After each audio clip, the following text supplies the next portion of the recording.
As the war in Ukraine drags on, more and more refugees are settling into their new lives abroad, many to the point where they no longer want to return, even if peace is restored.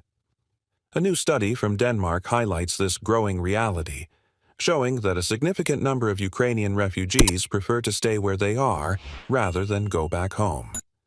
Denmark, like many countries, initially granted temporary residence permits to Ukrainian refugees. These have since been extended until April 2026. But now, surveys suggest that many Ukrainians see their future in Denmark permanently.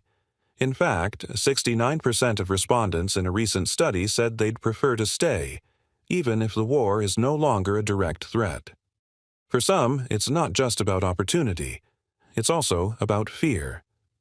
Over 40% of those surveyed said they worry about being forced to return. This shift in mindset isn't unique to Denmark. Migration expert Edward Klein warns that Ukraine could face a major crisis if too many refugees choose not to return. Historically, migration has often been seen as temporary. Many assumed that people would work abroad for a few years and then go home. But in reality, the longer people stay and establish themselves in a new country, the less likely they are to leave. And there's another factor at play. Many Ukrainian men stayed behind due to military service requirements. If the war ends, hundreds of thousands of husbands, fathers, and sons may finally be able to join their families abroad. This could trigger a new wave of migration, rather than a return to Ukraine.